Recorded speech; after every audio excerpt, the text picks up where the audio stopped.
Şöyle bir hayal edin, kan ve mürekkeple yazılmış masalların, tanrıların fısıltılarının rüzgarda gezindiği bir dünya. İşte bugün Ava Reed'in o harika folklorik romanı bir kurdun ve oduncunun hikayesinin tam kalbine, yani ormanların kendi iradesiyle yürüdüğü topraklara gidiyoruz. Ama durun, bu karanlık ve büyülü ormanın derinliklerine tam olarak dalmadan önce Kitap Felsefe kanalına abone olarak bu yolculukta bize katıldığınızdan emin olun. Hazırsanız hikayemiz şimdi başlıyor.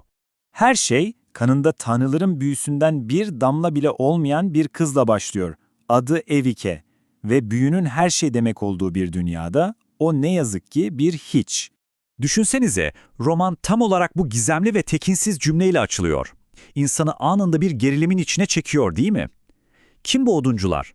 Ve ağaçlar neden onlardan kaçıyor? Bu cümle aslında Ivike'nin dünyasının ne kadar tehlikeli ve tuhaf olduğunun ilk işareti. İşte burası Regors Krallığı.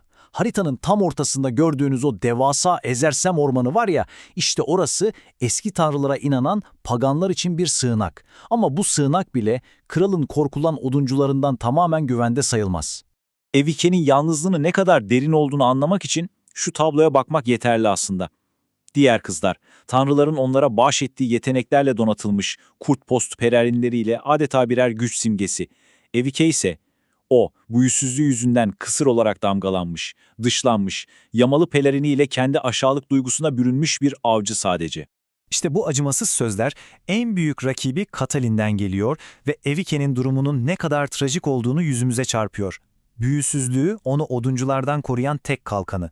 Ama ne acı bir ironi ki bu güvenlik aynı zamanda onun en büyük utancı ve acı kaynağı. Hayatı boyunca dışlanan Evike bir gün kaderin acı bir cilvesiyle kendini en korktuğu adamlarla, evet oduncularla bir ittifakın içinde bulacak. Nasıl mı?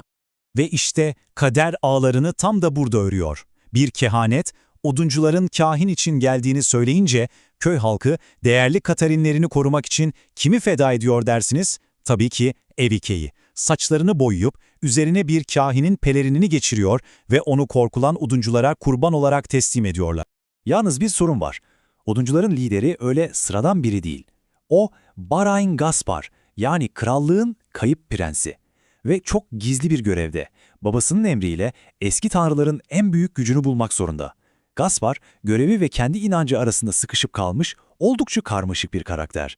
Hikayenin kalbindeki çatışma tam olarak bu iki karakterin zıt dünyalarında yatıyor.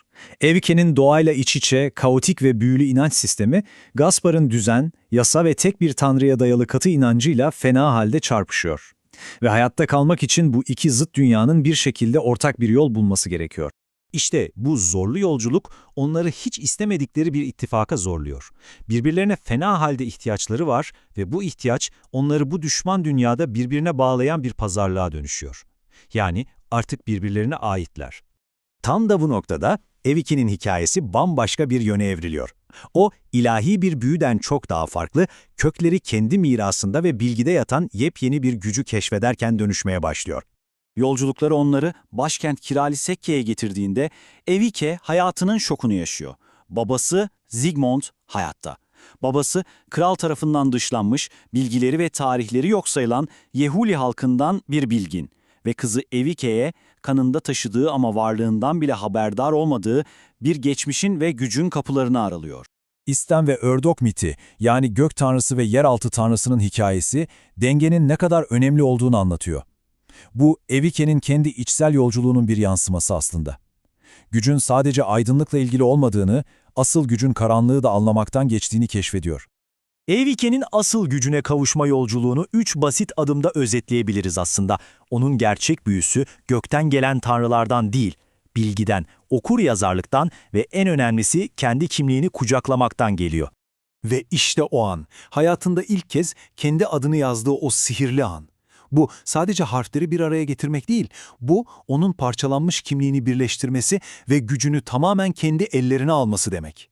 Artık o bir kurban değil, kendi hikayesinin yazarı. Peki, tüm bu yaşananlardan sonra Evike nasıl bir yol seçiyor? İşte hikayenin en can alıcı kısmı da bu. O hem kendisi hem de halkı için tanrıların değil, kendi kaleminin çizdiği yepyeni bir yol seçiyor. Yıllarca büyüsüz olduğu için hor görülen Evike, en büyük gücün tanrılardan değil, kelimelerden geldiğini anlıyor. Artık ilahi bir büyüye sahip bir kahin olmak istemiyor. Onun yerine halkının mirasını yazılı kelimelerle koruyan bir hikaye anlatıcısı, bir vakanüvis olmayı seçiyor. Kitabın bu güçlü son sahnesi onun dönüşümünü adeta mühürlüyor. Okuma yazma bilmeyen o büyüsüz kız gidiyor, yerine halkının anılarını ve masallarını ölümsüzleştiren bir yazar geliyor. Gücü kelimelerde buluyor. Ve biz de bu harika anlatımı romanın merkezindeki o can alıcı soruyla bitiriyoruz. Bir kültürü ve mirası yaşatan asıl güç nedir sizce? Fetihlerin ve savaşların gücü mü? Yoksa nesilden nesile aktarılan hikayelerin o sessiz ama ölümsüz gücü mü? Karar sizin.